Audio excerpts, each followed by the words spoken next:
Building Brands podcast is dedicated to exploring the journeys of industry leaders who have successfully built a brand. Join Building Brands Marketing, a marketing agency that has successfully scaled multiple brands, as we dive deep into the strategies, challenges, and insights that have shaped the success of industry leaders and provide you with the resources you need to do the same. Building Brands Marketing is a full-service marketing agency specializing in crafting customized marketing strategies for service-based businesses with the creative powerhouse to drive real results. Welcome to the Building Brands Podcast. Hello and welcome to the Building Brands Podcast. I am Braden Pope, the host of today's episode in the Policy and Profit series. And today on the show, I have Patrick Murakami with Main Street Insurance. Patrick, welcome on the show. Thank you so much for coming on today. Absolutely, Braden. Thank you for the opportunity. I greatly appreciate the ability to be here today. Awesome. So Patrick,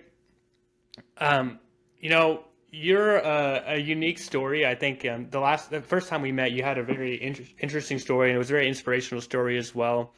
But I'm curious, and for our audience as well, can you tell us a little bit about what led you to start your own business? What was the spark or defining moment that made you take the leap into entrepreneurship?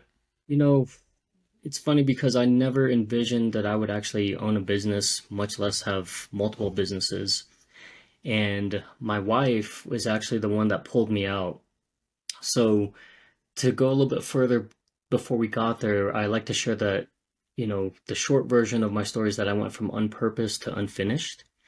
I went through major depression, multiple suicide attempts, and I just kind of always thought that I was going to maybe just live mediocrely, I guess, and so I never imagined that I would have anybody that would, or find something that I would be able to do. I thought for sure I was going to go paycheck to paycheck.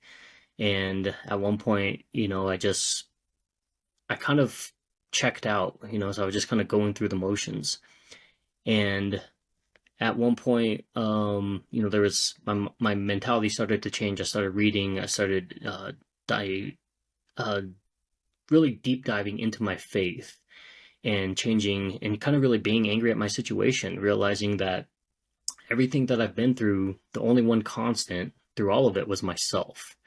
And so if I was unwilling to change myself, then my situation wasn't going to change. And it was a couple of years later, I got remarried. My wife basically had started a business after our son was born. And it was a couple of years after that she turned around and said, "Why don't you start your own thing?" And I literally spent 9 months thinking of everything that I could possibly want to do.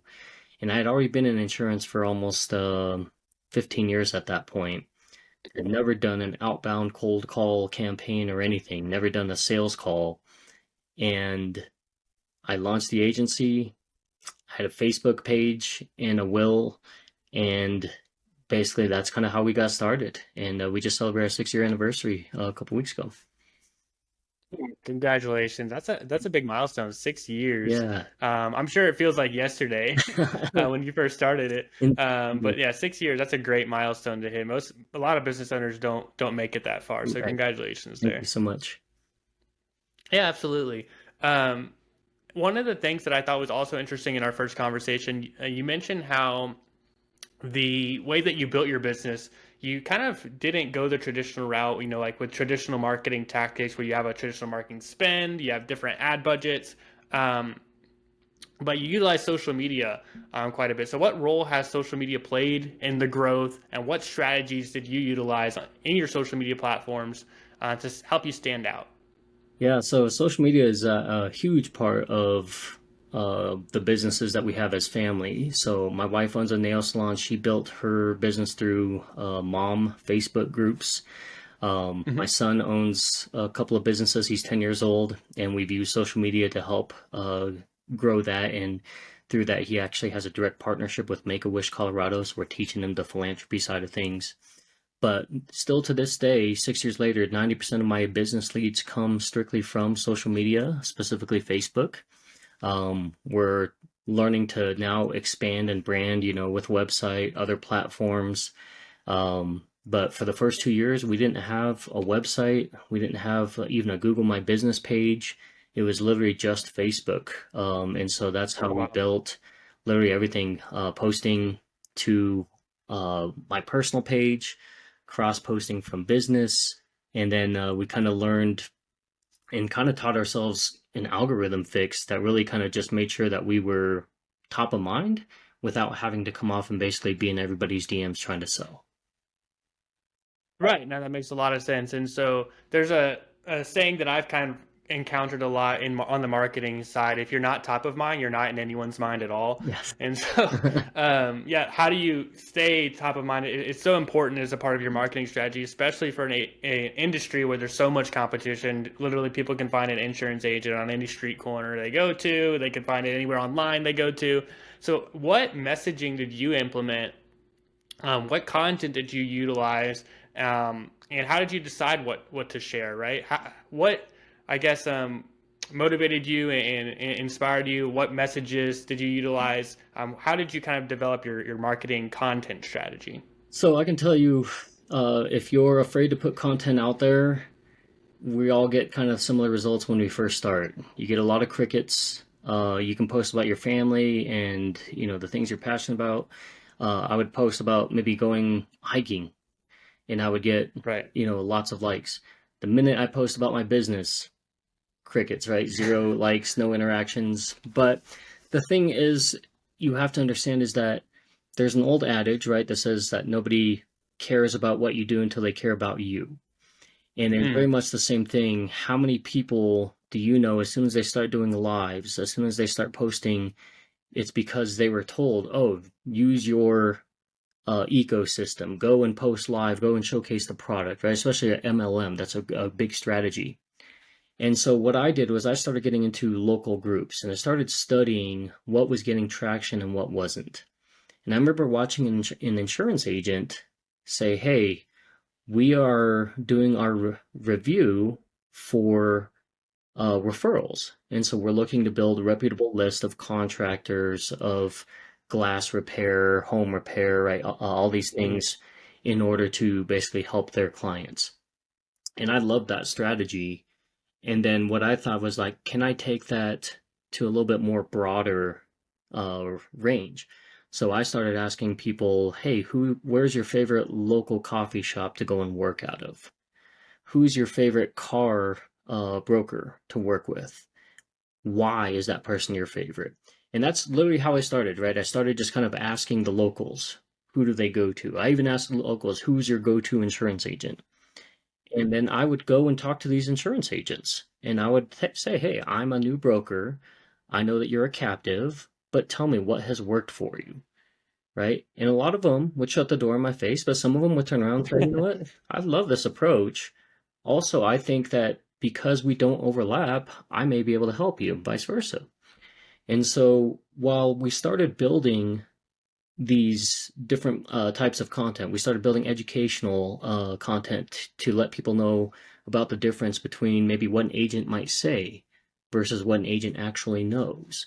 And it wasn't so much that we were calling out other agents, we just wanted people to realize that maybe the information that they're given is incorrect, or maybe that there is a difference between a broker and an agent. I think now it's prevalent that people know that. But even 5 or 6 years ago, a lot of people had no idea what the difference between the two. So we started educating a lot about kind of just bringing people into our world, but not in an overwhelming capacity that said, you're coming here and we're going to sell you everything. It was just, hey, do you know about this about your homeowners? Did you know not every agent is the same? You could have the same companies and get different results. Here's why. And essentially what we did was we taught people to ask better questions. And when they started asking better questions, they realized that maybe their agent wasn't looking out for their best interest. But more to go with that, we also then started going to our competition. And we basically said, look, if we all do better, it's better for the consumer, it's better for the industry. How do we work together? And so I started leveraging a lot of my competition. So while these guys already had budgets to pay $3,000 for marketing and leads and things like that, a lot of times they couldn't help them or serve them. So they're like, you know what? I know a guy who has some other options. Let's get you over to them. And so we started, we're able to leverage our competition in the things that they were already doing, plus building our reputation online. And between the two of those things, it just kind of worked out magically to be able to grow um, really at a quick pace without having to spend any money on any sort of marketing or budgeting, plus developing the algorithm fixes that we were doing to be able to get ourselves seen. Yeah, I guess I do want to dive into that a little bit more, the algorithm side of things. Yeah. How, I guess specifically, or how has your understanding of social media's algorithm evolved? Where do you see, and I know this is kind of a little bit of a tangent, but where do you see like social media's algorithms evolving? How do you see that changing since you've been utilizing it for 6 years now? What do you think is getting the most traction with? I know because AI is being introduced. There's all kind of crazy things happening, but what have you seen on your side? I'm going to tell you, and I'm going to teach you one trick that never has faltered with all the changes that happen 3 or 4 times a year. Get in the DMs. As soon as you exchange DMs, the system assumes that you guys are kind of like best friends. And so if you send a message and somebody responds back, go hit refresh. Scroll through and see how long it takes for you to see that person's post. It's not going to be very long. And so when you know that, it gives you a little bit more purpose to turn around and send a message that says, hey, thank you so much for the connection. It was nice meeting you at, the networking event. It was nice meeting you or seeing you in person. Hey, happy birthday, right? Everybody has a birthday every single day that you can reach out to. You're scrolling through, somebody's on the chat, maybe you just click their profile. Oh man, their kids are in 3rd grade now. That's crazy. Hey, love your content. Good to see that the family's growing. Can't believe we're this old already, right? Literally, have a reason to connect, right? We use an acronym called HARK. As soon as they respond back, they are going to see your content. They may not interact, but that is a huge opportunity for me now to cross-post from my business page to my personal page or talk about my business. They may not click it, but they will see it for sure. And so especially if you have the professional dashboard turned on Facebook, you can see the stats, right? And again, all those crickets that you thought you were getting, you may have 0 interaction, but it may show that you had 150 people see it. You may have had 400 people pass by it just because they didn't interact it. But guess what? Now I'm top of mind. I no longer have to go to the DMs to try and sell as long as I know I'm staying on top of mind. Yeah, exactly. Because they're not being set up for, they're not going to be scrolling on social media, see your post and be like, oh, I need an insurance policy. Let me call Patrick, right? Staying top of mind means that whenever they are needing that next switch, maybe it's, 2 months or 6 months in the future, whenever it says your policy's up for renewal and they see that premium went up, $200, $300 a month, that's when they're going to reach out and be like, oh yeah, I saw this guy. I remember he's someone I might be interested in reaching out to. So staying top of mind doesn't necessarily mean they're going to get a conversion right then and there, but it's that setting yourself up for the future so that you at least are an option for someone whenever they are in that shopping mindset, right? 100%, yeah. And so, yeah, and I think the cool thing about your approach as well is you're in the weeds. Like you have a business personality that's that's kind of complementing all of it as well, which I think allows you to when people interact with your brand, it's a real thing. Like you don't just try to get in the DMs just to do it because you have that personal approach to it as well, right? Yes, and I think that's the other thing too is we teach this approach a lot, right? And there's advanced versions of what we do. There's we've got emotional intelligence pieces, we've got psychology pieces, depending on maybe what kind of industry that you're in. But ultimately what it comes down to is that social media is a tool that allows people to leverage to quickly see who you are, right? And so any social media profile is really kind of a digital resume that within about 5 seconds someone's going to make a decision if they want to work with you or not, or if they want to stay connected with you or not. If they're at least willing to stay connected, there's always a lifeline or a potential that they may work with you. But if they don't even feel the resignation to connect with you or be friends with you, right? Or be a part of your network, then obviously there's 0 opportunity to be able to work with them unless you start going to paid strategy, ads, getting, again, maybe sales DMs or cold calls, all those things. So it is a finesse piece because you also want to be authentic with who you are. Because when you Right. showcase a persona that's maybe not you, and then they get into business and they realize that it's a different personality or that's not the one and the same, then that leads to a very confused mind. And we always say that a confused mind always leads to no action. Yeah, absolutely. Kind of shifting approaches. So you had a successful social media strategy, especially organically early on into the business. Then there's a certain point where you realize, oh man, I have customers. I kind of need a website, or I need to be on Google at least to get in front of people who are searching for me, right? Can you walk us through that, how your online presence evolved, especially with the website, trying to be on Google, trying to be found on Google? How did you start adding those elements into your strategy? Yeah, a lot of it was kind of pure need. I remember somebody calling me and say, "Hey, I can't find you on Google." And I Hmm. said, "Oh, we actually, have never set that up." And he said, "Well, I can't really trust working with you because I don't know if you're a legitimate business." And I said, "Well, sir, Hmm. you called me. I'm more than happy to meet you at my office, right? I can send you a, email that has my company letterhead." And he said, "Oh, no, that's well and good." He's like, "But I only trust businesses that I'm able to search on Google, right?" And so it kind of prompted me to realize, man, I'm missing out.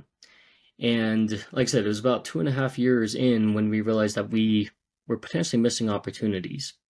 So I had to learn just like everybody else, and again, at this point, I still wasn't in a position where I could turn around and maybe, at least in my mind, of the mindset that I couldn't pay and afford a website. So out of necessity, I kind of started building it and playing with it on my own. First used kind of like the Google template as a landing page and just kind of thought, man, this looks ugly. So then just kind of started paying for learning how to register a domain, and so you go through all the steps. And it's not like AI right now where it'll step by step you through the process, right? We grew up on kind of the Google or the YouTube University where you had to go and Yeah. search for these things, and then you had to find somebody that knew how to do it successfully, visually showcase it to you in a video.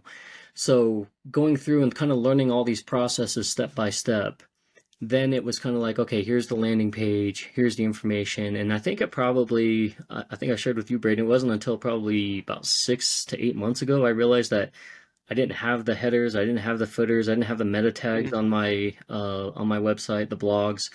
Um, and there's so many things and it's an involved process. So you turn around and you're like, no wonder why people charge X amount for this because it's a lot of work. Yeah, there's a lot of work. Um, Yeah. and then you throw in like learning things like SEO. What does a review do? What do local listings look like? What are keywords? I used to think that keywords, there was a magical box that I had to go and find to enter in these keywords, and I could never find it. So I was like, I'm like, who knows how to access this? And then somebody was like, the keywords are just the words that you want to be associated with. And it was like, oh my gosh, I'm such an idiot. Mind blown. Yeah. Yes. So, but as soon as we started adding that, right? And it's tough because people go from Facebook group to Facebook page, then they go to Google to see if Mhm. the reviews are legitimate, if what people are saying about you are the same. They want to make sure that those are coming from real people, not bots. And so to be able to go Yeah. back, because I think I already had like 25 Facebook reviews in like 2 years. Again, it's not a whole lot, but it was like something. So then they'd go to Google and there was nothing. So then I would have to go back to some of those people, hey, would you mind copying, pasting this to Google, running, Facebook message. Hey, if you're willing, if we've worked with you, please drop a review, right? So kind of going through all that process. And then later on, I think somebody had introduced us to Bird Eye, and it was Okay. kind of an app to go and fetch the reviews and take that off of our plate. And again, it was coming from a lender or realtor, and I liked the concept, but for me it was like a $600 setup and $400 a month or something like that. Again, this is coming from a guy who basically built everything from word of mouth, so to be able to take a leap Right. was really tough.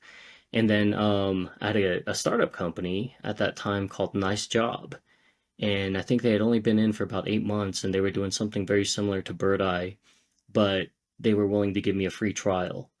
And so we did Right. the 30-day free trial. They exported all of my clients that we had been issued into their system.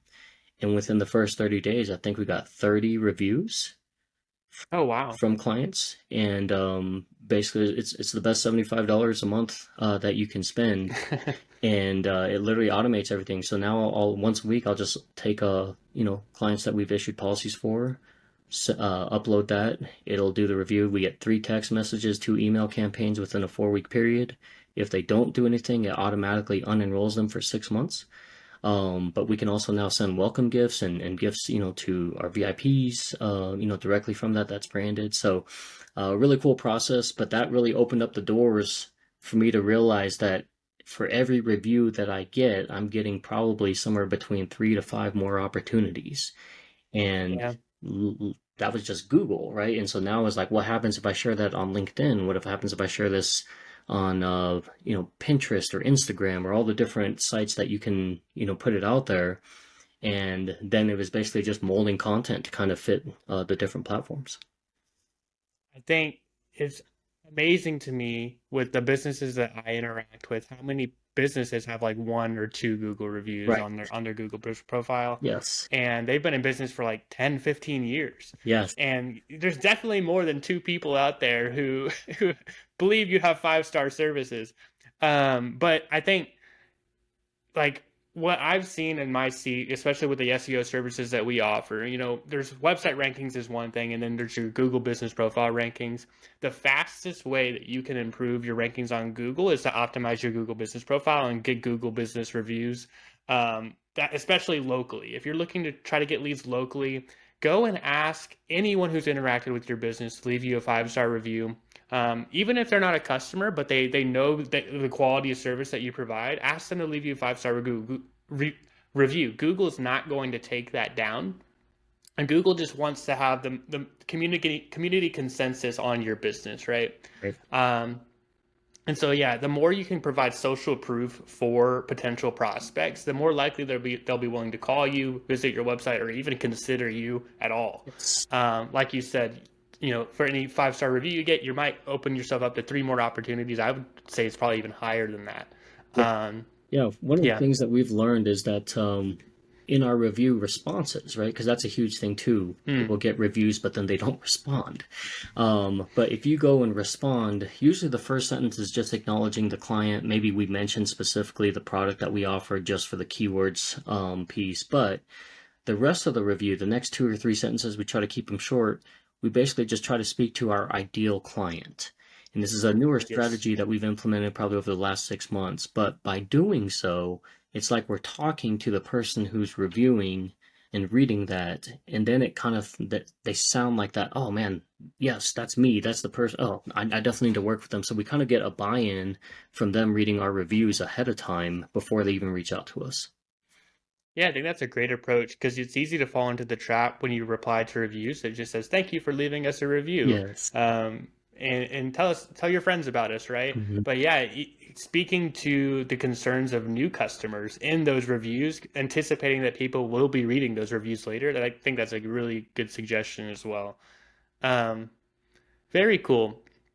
Yeah, I do kind of want to circle back not only on the Google reviewed side, but you mentioned also um, how SEO is a lot. That's another thing that people people don't realize that all the time as well. Like we run into business owners as well who say, "Yeah, I'm paying someone to host my website." And they may make changes on the website every now and then, but they say that they're doing SEO. And then we look at the website, yeah, the meta structure is not built out, the content, there hasn't been blogs posted there, and especially what people don't realize is the offsite components that aren't really being looked at all, like backlinks or citations, right? Yes. And so those offsite elements, it's really just a common thing. People don't understand what SEO is. And it's kind of like you mentioned with the Facebook algorithm. Google's algorithm's constantly changing as well. But with Google's algorithm, some of the things that have always remained the same is what value can you provide to Google's algorithm to show that you're a trustworthy organization or a trustworthy business. And so if you're producing relevant content on your website, if your website's structured properly, if posting consistent blogs, building out citations, building out backlinks, if you're providing Google with those authoritative reasons to rank you higher, you will be ranked higher. And yeah, it's just amazing. Like people don't realize that. Oh yeah, I bought a website. I have a website. Why am I not showing up on Google? Well, is your website actually positioned to be found on Google?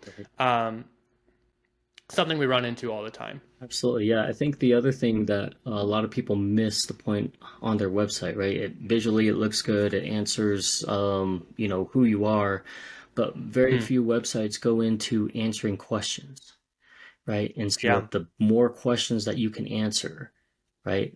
How many businesses don't have any questions on their business at all? And so Right. that FAQ basically really builds the authority to show Google that you know what you're talking about, that you are an authority Yes. figure on that. And so that compared with the SEO, now you want to throw GEO on top of all of those things, right? So now it Right. gets even more confusing because what used to work, right? All the keyword stuffing isn't going to work for the GEO strategy. So we could probably have a whole different episode just in regards to conversations about that. Yeah, But we could have a whole episode about it. Yeah, with all our new websites, we always recommend an FAQ section. Anytime we're building a new website for a company, and it's actually amazing how many people will say, "Oh, I don't want that. I want to remove it." But we're like, "But you need yeah, this. It's so important for your not only for like people don't always go and read the questions. They might read one question or two, but Google values FAQ sections more than ever before too." Um, anyway, I know we could have a whole other episode on SEO as a standalone topic.